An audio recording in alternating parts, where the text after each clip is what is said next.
Good morning student. हम अपना 12th chapter start कर रहे हैं बैंकिंग सर्विसेज, बिजनेस सर्विसेज में बैंकिंग। बैंकिंग क्या होता है? बैंकिंग आपका है कि services are the backbone of the business. हर बिजनेस को सर्विसेज की ज़रूरत होती है। सर्विसेज की मतलब हमने पता है ट्रेडिंग होती है, मैन्युफैक्चरिंग होती है और सर्विसेज, ये 3 सेक्टर होते हैं। मैन्युफैक्चरिंग का मतलब गुड्स का उत्पादन करना, ट्रेडिंग का मतलब बना बनाया माल खरीदना और उसको बेचना, और तीसरा होता है सर्विसेज। सर्विसेज जैसे टेलीकॉम सर्विसेज हो गई, इंश्योरेंस की सर्विसेज हो गई, बैंकिंग की सर्विसेज हो गई। यानी कि एक अदृश्य रूप से, जैसे वस्तुएं जो होती हैं वो क्या होती हैं, विजिबल होती है, दिखती हैं, लेकिन सर्विसेज आपको दिखाई नहीं देती। ये केवल आपको फैसिलिटेट करती है, मतलब कि फैसिलिटी प्रोवाइड करती है। बिजनेस सर्विस मीन्स दो services with the help of successful running of the business. एक बिजनेस की रनिंग पूल के लिए ज़रूरी है बैंकिंग ज़रूरी है, इंश्योरेंस ज़रूरी है, ट्रांसपोर्टेशन भी ज़रूरी है, वेयर हाउसिंग भी ज़रूरी है, कम्युनिकेशन भी। बैंकिंग का मतलब जो सारी ट्रांजेक्शन की जाती है वो बैंक के थ्रू की जाती है। आजकल तो बैंकिंग ट्रांजेक्शन बहुत बढ़ गई है। इंश्योरेंस गुड्स वगैरह का इंश्योरेंस कराया जाता है। अब माल बनता कहीं है, बिकता कहीं है, तो ट्रांसपोर्टेशन होता है ना, ट्रक के थ्रू होता है, रेल के थ्रू होता है, कहीं कहीं एयर ट्रांसपोर्टेशन भी होता है। वेयर हाउसिंग का मतलब क्या होता है? ये वर्ड आप लोगों के लिए नया होगा।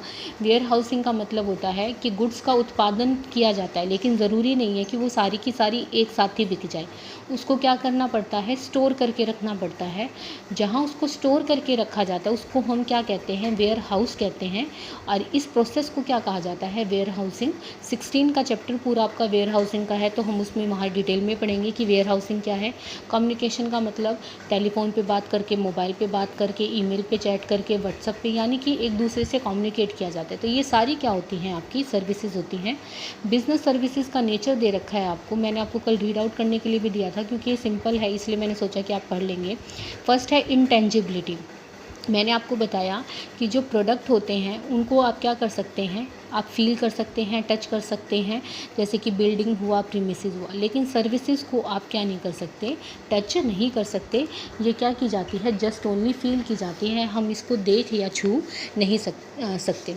हेट्रोजेनिटी का मतलब क्या होता है? देखिए, होमोजेनिटी का मतलब होता है एक जैसा, और हेट्रोजेनिटी का मतलब क्या होता है? जो अलग अलग होती है। देखिए, अब हर सर्विस का क्या होता है? बिहेवियर अलग होता है।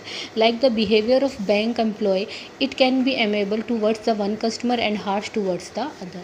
अब बैंक एम्प्लॉय है तो हो सकता है उसका एक कस्टमर के लिए तो बहुत अच्छा, हाँ मतलब कि बहुत ज़्यादा कैसा नेचर हो? एडमायर करने वाला नेचर हो, बहुत अच्छा नेचर हो, और दूसरे एम्प्लॉय के साथ उसका नेचर कैसा हो? हार्श हो। तो ये क्या होती है? इसमें होमोजेनिटी नहीं होती। आप सर्विसेज को स्टॉक नहीं कर सकते। गुड्स को आप स्टॉक कर सकते हैं, आज बनाई है, फिर कल आप क्या कर सकते हैं? उसको 2-3 महीने के लिए स्टॉक भी कर सकते हैं। लेकिन ऐसा तो नहीं हो सकता ना कि आपने टेलीफोन सर्विस को स्टॉक करके रख लिया, या बैंकिंग सर्विसेज को। आप बैंक में जाएंगे तो आपका काम, जो आज का काम है वो आज ही होगा। ये तो नहीं है ना कि तुम अपने काम इकट्ठे कर लोगे स्टॉक करके, 2-3 महीने तक फिर इकट्ठे काम करवा लोगे, नहीं होता ना। तो आप इसको स्टॉक नहीं कर सकते। Non transferability, business services no transfer nature. Unlike product, there is no exchange of ownership in the service. For example, we use telephone as a medium of communication. When we make call, the telephone company provides us the service. To provide telephone service, we remain the job of telephone company. According to another example, एक patient है, वो doctor के visit कर रहा है, वो treatment ले रहा है, उसके बदले में फ़ीस दे रहा है। The patient could not purchase the ownership of services by paying the fees. तो जैसे आपने देखा कि जब आप किसी वस्तु को खरीदते हैं, आपने वस्तु खरीदी, ठीक है, अब उस वस्तु पे क्या हो गया? उस गुड्स पे आपका अधिकार हो जाता है, ओनरशिप हो जाती है। लेकिन सर्विसेज में ओनरशिप नहीं होती। मान लीजिए अब आपने किसी डॉक्टर के दिखाने गए हैं, उसको फ़ीस दे दी, तो वो आपको एक बार देखेगा, 2 बार देखेगा। अब आपने उस डॉक्टर को खरीद तो नहीं लिया ना, अब उस डॉक्टर पे ओनरशिप आपकी नहीं हो गई ना। तो इसमें ट्रांसफरेबिलिटी नहीं होती ओनरशिप की। कंज्यूमर का पार्टिसिपेशन ज़रूरी होता है। जैसे transport company is ready to make you on tour, a bus is ready and waiting for the passenger. Now if passenger wishes that he avails the services, he has to travel in the bus. Without the participation of customer, it is not possible to avail the benefit of any services.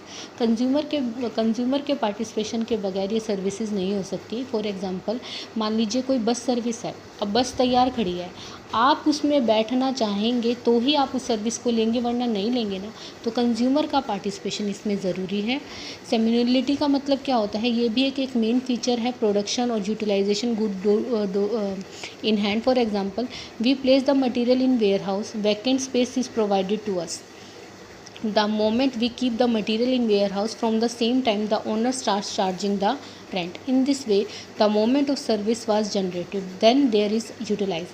A doctor can operate only on condition that patient is ready to take his services. यानी कि एक इसका main feature क्या है कि जब आप जैसे मान लीजिए गुड्स को आपने वेयर हाउस में रखा, तो वेयर हाउस में रेंट लगना कब से शुरू होएगा, जब से आपने उसको वेयर हाउस में रखना स्टार्ट किया है। तो ये तब से स्टार्ट होती हैं ये services.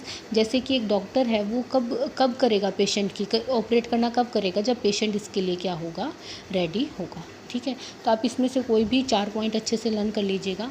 Types of business services में हम पढ़ेंगे, जो इस चैप्टर में हम पढ़ेंगे वो पढ़ेंगे बैंकिंग के बारे में। नेक्स्ट चैप्टर आपका इंश्योरेंस का है, फिर एक चैप्टर आपका वेयर हाउस का भी है। बैंकिंग सर्विसेज क्या होती है, are those services which facilitate to provide finance to the business in any form. देखो बैंकिंग का बिज़नेस में बहुत ज़्यादा इंपॉर्टेंट रोल प्ले होता है। सबसे पहला तो बैंक बिज़नेस को क्या देते हैं, लोन देते हैं। होता है ना, बहुत सारे लोन प्रोवाइड कर रही हैं आजकल तो हमारे देश की सरकार। जो छोटे उद्योग है उनको बढ़ाने के लिए उनको कम रेट पर क्या दे रही है, इंटरेस्ट दे रही है।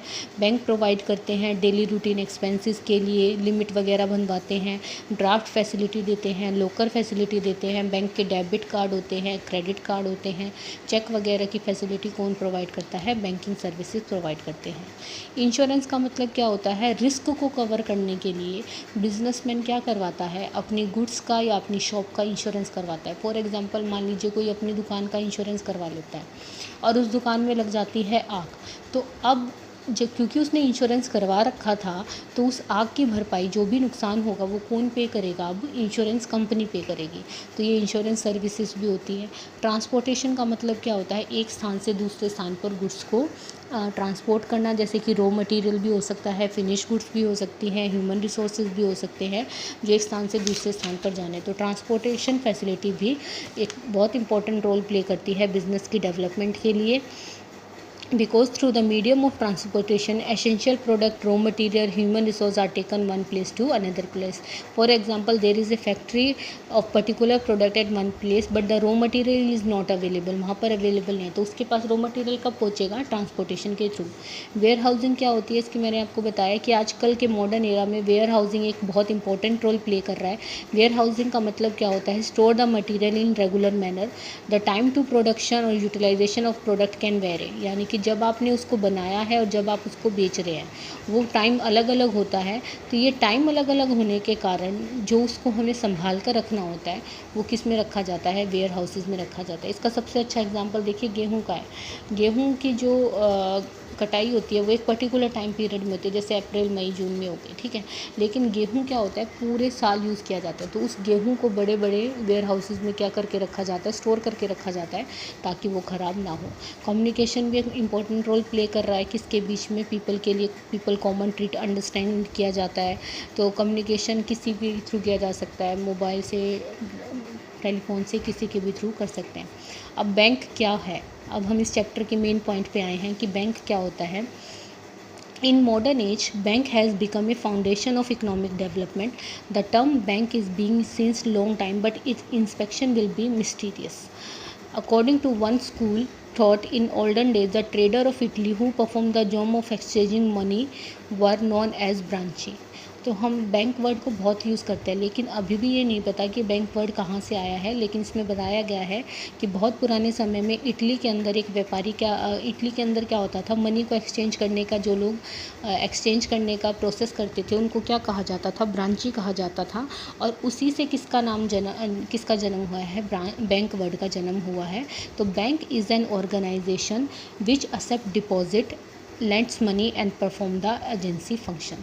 तो बैंक की आप कोई भी एक डेफिनेशन लर्न कर लीजिए, ये टूल किट में दे रखी है, आप इसको भी याद कर सकते हैं। यहाँ पे आपको अलग से शब्दों में दे रखी है, आप इसको भी याद कर सकते हैं। तो बैंक क्या है, एक ऐसी ऑर्गेनाइजेशन है जो लोगों के डिपॉजिट को एक्सेप्ट करती है, लैंड्स मनी यानी कि उधार देती है, और एजेंसी के फंक्शन करती है। हम अब इस चैप्टर के अंदर पढ़ेंगे बैंक के प्राइमरी फंक्शन, सेकेंडरी फंक्शन और एजेंसी फंक्शन होते हैं। तो हम उन फंक्शंस को अच्छे से पढ़ेंगे। और उससे पहले जो इस चैप्टर में आपको गिवन है वो दे रखा है क्लासिफिकेशन ऑफ बैंक्स। तो ये जो क्लासिफिकेशन ऑफ बैंक आपको दे रखे हैं ये आपको बहुत डिटेल में पढ़ने की ज़रूरत नहीं है। इसमें से जो जो पॉइंट आपको डिटेल में पढ़ना है वो मैं आपको बता देती हूँ, आपको क्या क्या अच्छे से रीड आउट करना है। सबसे फर्स्ट है classification on the basis of ownership. Ownership का मतलब क्या होता है? स्वामित्व, ठीक है ना। तो पब्लिक सेक्टर, अब आप इससे पहले एक चैप्टर पढ़ चुके हैं पब्लिक सेक्टर और प्राइवेट सेक्टर। तो पब्लिक सेक्टर कौन होता है? जिसमें गवर्नमेंट का शेयर होता है। और प्राइवेट सेक्टर कौन सा होता है? जो केवल किसका होता है? जिसमें केवल निजी लोग ही होते हैं। Public sector are those sector which is own by government up to 51%, जिसमें गवर्नमेंट का कंट्रोल होता है 51%। गवर्नमेंट का कंट्रोल होता है in India. 14 are nationalize bank in 1969, 6 is 1980। अब हमारे देश में बहुत कम नेशनलाइज्ड बैंक रह गए हैं, नेशनलाइज्ड बैंक हो गए हैं। तो IDBI in this category number of nationalised bank कितने हो गए हैं? 20। आप इसमें से 2-3 नाम याद कर लीजिए बस कि कौन कौन से नेशनलाइज्ड बैंक हैं, ठीक है। जैसे कौन कौन से हैं? Bank of India, bank of Maharashtra, Allahabad bank, corporate bank, Dina bank. मतलब कि आप पब्लिक सेक्टर बैंक कौन से होते हैं? जिसमें 51% मिनिमम ऑनरशिप किसकी होती है? गवर्नमेंट की होती है। इन पर गवर्नमेंट का कंट्रोल होता है। 2 और 3 names of the bank, only this is enough, ठीक है। इसके बाद है private sector bank. Private sector bank कौन से बैंक होते हैं? Which is own and control by private sector और some individual. In this bank like Axis bank हुआ, HDFC हुआ, ये क्या होते हैं? तुम्हारे प्राइवेट सेक्टर के बैंक होते हैं, ठीक है। तीसरे जो बैंक आते हैं वो कौन से बैंक होते हैं? कोऑपरेटिव बैंक्स होते हैं। कोऑपरेटिव बैंक्स जो होते हैं वो एक ऑर्गेनाइज्ड किए जाते हैं इंडिविजुअल। आपने कोऑपरेटिव सोसाइटी पढ़ी थी ना, तो कोऑपरेटिव सोसाइटी क्या थी कि इंडिविजुअल मिलकर क्या कर रहे हैं? कोई ना कोई सोसाइटी बनाते हैं अपनी वेलफेयर ऑफ मेंबर्स के लिए। ऐसे ही कोऑपरेटिव बैंक्स क्या होते हैं? ये कोऑपरेटिव बैंक्स होते हैं जो कि इंडिविजुअल मिलकर बनाते हैं। इनका मेन ऑब्जेक्टिव होता है अपने मेंबर्स की हेल्प करना। State cooperative bank, district cooperative bank, primary loan society are included in cooperative bank. तो ये कोऑपरेटिव बैंक्स होते हैं। तो ये है आपके bank on the basis of ownership. 3 तरह के, पब्लिक सेक्टर, प्राइवेट सेक्टर और कोऑपरेटिव बैंक। इसके बाद है classification on the basis of function. Function के अकॉर्डिंग अगर हम क्या करते हैं, इनकी क्लासिफिकेशन करते हैं। तो ये कौन कौन से बैंक होते हैं आपके? Commercial bank. कॉमर्शियल बैंक कौन से बैंक होते हैं? कॉमर्शियल बैंक क्या करते हैं? जनरल पब्लिक से डिपॉजिट को एक्सेप्ट करते हैं और शॉर्ट टर्म लोन प्रोवाइड करते हैं मैन्युफैक्चरर और ट्रेडर को। इसके अलावा ये बैंक बहुत सारे एजेंसी फंक्शन भी परफॉर्म करते हैं।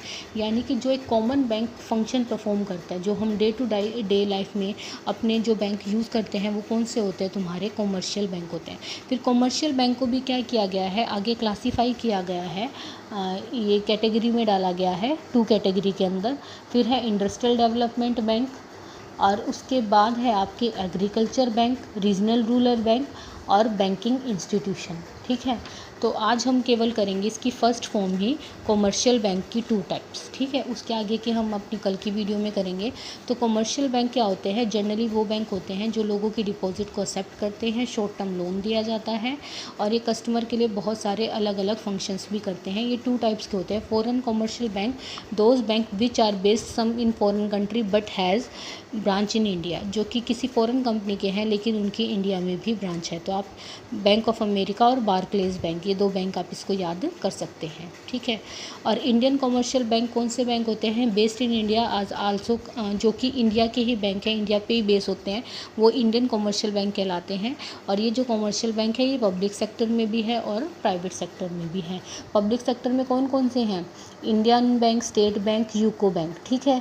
और प्राइवेट सेक्टर में कौन कौन से कमर्शियल बैंक हैं? जम्मू कश्मीर बैंक और HDFC बैंक हैं, ठीक है। तो ये है आपके कमर्शियल बैंक के फंक्शन।